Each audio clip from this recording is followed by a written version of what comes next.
ይሄን ቪዲዮ ለሰይዶ እንድታደርሱልኝ ነው የምፈልገው። ተመልከት።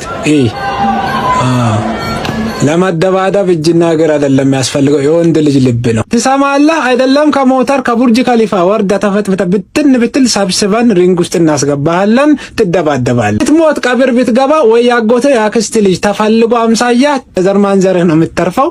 ይደባደባል እንጂ አንተው አው ካልፈለገ ሰበበኛ ነው፣ ከፈለገ ተአምረኛ ነው። ሰበብ አታብዛ። ና ግባ ተጋጣ። ቆጮ የጠነከረ እግር በሞተር አይሰበርም። ሞተሩ ነው የተጎዳው። ሂድና አንሳው። አበሻ በኔ ህመም እናንተ በኔ በሰበር ትቀልዳላችሁ አይደል? እናንተ ምን እኮ ቢያንስ ስንት ኪሎ ግራም ይሆናል እንትኑ ሞተሩ ይወደቀብኝ ማለት ነው። ይኸውላችሁ እዚህ ጋር ተቀጥቅጧል እግሬ ማለት ነው። ውድድሩ እንግዲህ ደህና ሁኑ። እኔ የለሁም በቃ ተጎድቻለሁ። ግን ከተፈቀደ በአንድ እግር ይቻላል ከተባለ እገባለሁ። ለዚህ አይደለም እግር ባይኖረኝ ራሱ እጅ ባይኖረኝ ራሱ እሱን እቺ በቀሉ የመዘረር አቅም እኛ ጋር አለ። አልሐምዱሊላህ። famous you me famous ማረገ እንዴ አዳ አይጥለንማ ሽማ አይጥለንማ hold tight sir hold what hold tight let back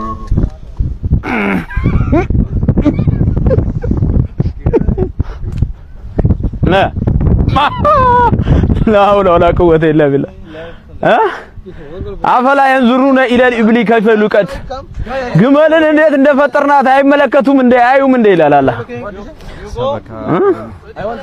አልহামዱሊላህ ሱብሃንአላህ ሱብሃንአላህ ሱብሃንአላህ ሱብሃንአላህ ሱብሃንአላህ ሱብሃንአላህ ሱብሃንአላህ ያምራል ያምራል ሱብሃንአላህ ቃል የዱባይ አስጎብኚው ቃል ላይፍ ኦፍ ዱባይ ቃል ይኸውላችሁ ዱባይ ስትመጡ ሙሉ ፕሮሰስ ይጨርስላችኋል። የጉብኝቱ ማለት ሙሉ አሸዋ ላይ ግመል አድቬንቸር ፋየር ሾ ዲነር ሙሉ የተሟላው ከቃል ላይፍ ኦፍ ዱባይ የቲክቶክ አካውንት ነው ከታች ሜንሽን ይደረጋል። ለማንኛውም ኧረ ቃል ግመል ግመል ግመል ግመል አፈላ ينظرون الى الابل كيف خلقت አይመለከቱም እንደ ግመል እንዴት እንደፈጠርናት ሰበካው አልተመቸም ኮች ሱብሃንአላህ ሱብሃንአላህ ሱብሃንአላህ እኮ ተከበረሽ ግመል ማለት እኮ የተከበረ ፍጡር ነው። የምሬ ነው። የግመል አፈጣጠር ይለያል ከሌሎች። ሎንግ ራይድ ማለት እዚህ ጋር ድረስ ነው። ኦኬ እንግዲህ የኢትዮጵያ ሕዝብ ይቅርታ አድርጉልኝ። ምንም ማድረግ አልችልም። ትላንትና እቀብጣለሁ ብዬ ሞተር እነዳለሁ ብዬ እግሬ ጉዶንኩኝ። ውድድሩ እንግዲህ ምደርስ አይመስለኝም። ዱአ አድርጉልኝ፣ ብቻ ጸሎት አድርጉልኝ። ሁላችሁም የኔ ውድድር ማየት የምትፈልጉ እኔ እንደዚህ በቃ ብዙም ማለት በቃ ብዙም ብጎዳ ራሱ ገባለሁ እና ዱአ አድርጉልኝ። ግን እንዳገግም ትንሽ እንዳገግም ፍየል እፈልጋለሁ። ብዙ ፍየሎች እፈልጋለሁ። ጠግናችሁ ወደ ፋይት ወደ ኬጁ አስገቡኝ እንጂ እኔ ምንም አልቻልኩም። በስህተት ነው። እኔ ሞተሩ ምንም አይጎዳም ተብዬ ነው እንጂ እንደዚህ የሆንኩት። ዱአ አድርጉልኝ። ለማንኛውም ዱአ አድርጉ። ጀምር ጀምራል። በቀሉ አንቺ ሳር ውስጥ ተንተፋተፍ። የኛ ዓለምን እየዞረን ነው።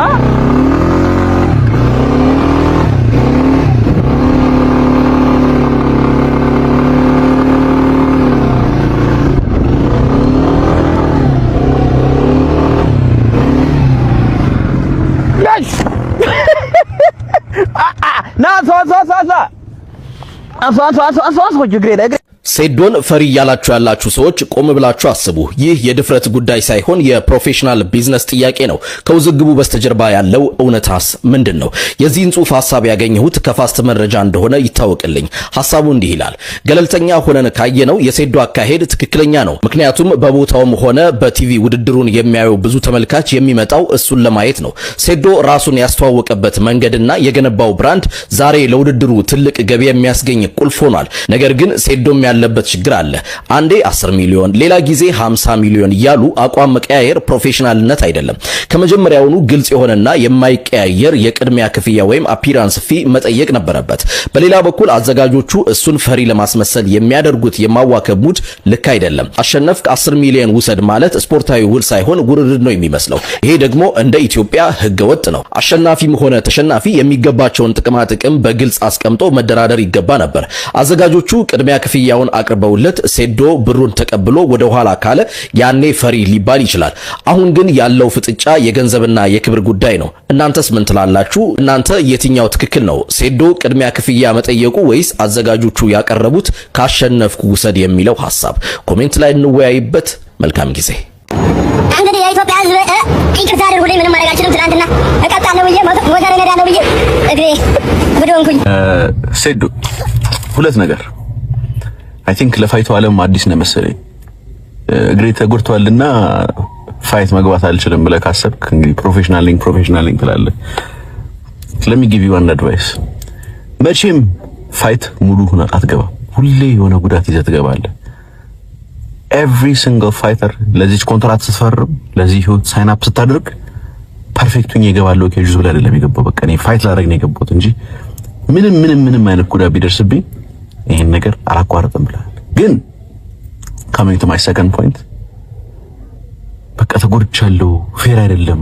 ጆኒ ኦልሬዲ ሳልጎዳ ይሄንን ለብር አፍስሼ ትሬኒንግ ላይ ይበላኝ ነበር። አሁን ግን እንዴት አድርጌ ፌል አድርገው ካልክ እኔ ላይቭ ላይ በመላው ኢትዮጵያ ህዝብ ፊት ለፊት አንድ እግሬን አንተ የተጎዳው ነገር እጎዳዋለሁ እኩል እንዲሆን ማለት ነው እንጂ ኬጅ ውስጥ አልገባም የሚል ነገር ሴዶ አታስቡ።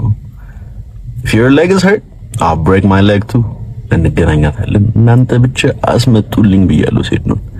I'm also kind of disappointed እኔ ከመስበሬ በፊት የራስ ነገር እንትን በማለት እኔ ችሎታዬን እና ኢንተለጀንሴን ተጠቅሜ የሴዶን ነገር ሰብራለሁ ስል your lack of intelligence broke your own leg. How this is preposterous. Sedo, we are still going to be fighting no matter what happens. ምድር ትገለበጣለች እንጂ እኔና አንተ እዛ ኬጅ ውስጥ ሳንገናኝ አንቀርም። አይ ሴዶ ፕሊዝ እባክህ ሴዶ እባክህ ተው፣ ይሄ ጫወታ ይቅርብ። ትሰበራለህ። በቃ ሲሰበር ሊትራሊ ሲሰበር ነው ያየሁት። እግሩ ነው ወገቡ ነው የተሰበረው። እኔ እግሩም ወገቡም ነው የሚሰበረው። በጣም ከባድ ነው። ከዚህ በኋላ መንቀሳቀስ የማይችልበት አይነት ነገር ነው የሚሆነው። እኔ እንደው ይሄ ጆኒ ለሚባለው ሰውዬ በቃ ዝም ብሎ ኢንዶሚኖችን ከሚያሯሩጥ በቃ ኢንዶሚን አንተ ኑትሪሽን ተምሬያለሁ እያልክ አይደለ እንዴ? የሆነ ስፖርት ውስጥ ኳል የምግብ አመጋገብ ሳይንስ አለ አይደል? ሁሌ ተመሳሳይ ምግብ ትበላለህ እንዴ? አንዳንዴ እኮ አጥንት ወደ መቆርጠምም ትደርሳለህ ብራዘር። ጆኒ ጂሱሱ እኔ ዝም ብዬ ሳይክ አቴንሽን ሲከር ነህ።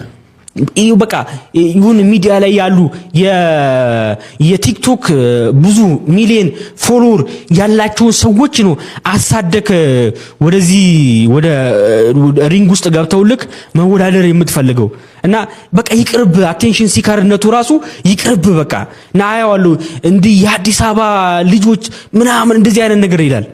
በቃ እኛም ይኸው ከክፍለ ሀገር መጣን። አዲስ አበባ የሁሉም ነች። አዲስ አበባ አልተከለለችም፣ የሆነ ነገር አልሆነችም። አዲስ አበባ የሰው ሁሉ ነችና የሆነ ነገር የአዲስ አበባ ልጆች የአዳማ ልጆች የእንትን ልጆች እንደዚህ እኛ አሁን ኢትዮጵያውያን ሁሉንም በሁሉም አቅጣጫ ያለው እንወዳለን። ስለዚህ ይሄንን አቴንሽን ሲከርነትክን በዚሁ አቁም። ሴዶ ፕሊዝ ይሄንን ቃሌን ነብይ ኤልያስ ብላክ ኤልያጂያ ይሄንን ትንቢት ያስተላልፍልሃል። ቢቴኬር ወደ ኬጅ ውስጥ እንዳትገባ፣ ለውድድር ጭራሽ እንዳይገባ። አዎ በቃ ሴዶ አሁን ኮንዶም ታይላንድ ሄዶ እኮ እየሰለጠነ ነው ያለው እኮ። የትም ማርስም ሄዶ ቢሰለጥን ከዚህ ውጪ በቃ እንዴት አይሆንም? ጆኒ ነው ያሸንፈው። አዎ አይሰበራል። አሁን ቢያሸንፈው ተሰብሮ ነው የሚያሸንፈው። ይጎዳበታል ነው ከዛ በኋላ እኔ ያየሁት አሁን ማሸነፍ ዊንስ አይደለም ሲሰበር ነው ያየሁት። ሴዶ ሲሰበር። አዎ ስለዚህ በጤና ብትቀመጥ ይሻልሃል። በጤና ለናቱ እናቴን እያለ ነበር። እናቴ መከራኛለች። ባይሆን እንቁላል መቀቀል እንዲህ ቢሆንለት ውድድሩ 100 እንቁላል መቀቀል መብላት እንኳን አይመስለኝም። ከካሜራው ሲቆም እንትኑ የሚቆም ይመስለኛል መብላቱ ማሽኑ። አዎ አይ መብላቱ እና ሰውነቱም ያስመሰግናል እኮ የበላ ይመስላል። አዎ አይ እንዴ ሰውነት በጭንቀትም እኮ ይወፍራል። አይ ይሄ ራሱ እኮ ያወፍራል። እንዴ አንጀት ይለወሳል። አዎ መጥፎ ነው እንትኗ ጭንቀትም አየር ትስባለህ። አዎ ብዙ አይ ምንድነው ግን አይ እኔ ምን አላቅም ድብድብ ይሆናል የድብድብ ድምጽ አይ እንደዛ ሊሆን ይችላል ብዬ አስባለሁ። ይሁንሽ ንቃተ ህሊናም ባለፈው በርግጥ ተሸነፈ። አሁን ደግሞ ኮላውት እያደረገ ነው። አይ ቲንክ 500 ሺህ ብርና ከ200 ሺህ በላይ ፎሎወር ያለው ሰው ይቅጠመኝ ምናምን የሚል ምን 500 ሺህ ብርና ከ200 ሺህ ፎሎወር በላይ ያለው ሰው ነው እኔ ሊገጥመኝ ቢችለው ነው የሚለው። ኢንዶሚ ያልከው እሱ ነው አንዱ መሰለኝ። አዎ አይ አሁን ኢንተርናሽናል አሁን ዩኤፍሲ ያለ አይደል እንደዚህ አይደለም። አሁን ሰው ብቃት ያለው ይሄ አርት ነው ገብቶ ሜዳ ውስጥ ኬጅ ውስጥ መወዳደር የሚችል ብቃት ያለው ሰው ነው ገብቶ ኬጅ ውስጥ የሚወዳደረው እንጂ በፎሎወር ብዛት እንግዲህ ኢትዮጵያ ውስጥ እንደዛ ነው እንትናቸው ዲላቸው በፎሎወር ነው ጌች የሚያስገቡት እንደዛ ነው የሚለው። አም ሶሪ በጣም ከሆነ ሐዋርያ ዳንኤል በለንደን ፋኖች በሚባሉ በቁጥጥር ስር ዋለ የሚል ዜናዎች ተሰራጭተዋል። በደንብ አንዱ ተመልክተዋል። እሱን በጣም ልቤን ያዘ ነው በእውነት ሰው በሚያምንበት ጉዳይ በዚህ ልክ ሊመታ በዚህ ልክ ሊገፋ አያስፈልግም እንዴ። ለሐዋርያው ዳንኤል እኮ ለነገስታት እንድጸልይ እኮ ፍቃድ የሰጠው እኮ መጽሐፍ ቅዱስ እኮ ነው። እኔ ባይዘው አንድ ገል ልንገር የኢትዮጵያ ፕራይም ሚኒስትር አመራሮች በአብዛኛዎቹ ፕሮቴስታንት እምነት ተከታዮች ስለሆኑ አይደለም እኔ የምጸልየው ባይዘው ለዚህ መንግስት እግዚአብሔር ለነገስታት ተገዙ ስለሚለኝ ነው የምጸልየው። እኔ እኮ ቅድም ተናግሬያለሁ አይደለ እግዚአብሔር ለነገስታት ሰዎችን ሲያስቀምጥ ሃይማኖቱን አይቶ አይደለም እግዚአብሔር ይበጃል ለሀገር ይበጃል ያለውን ሰው ነው የሚያስቀምጠው። ቂሮስ እኮ እስራኤል አይደለም የአሕዛብ ንጉስ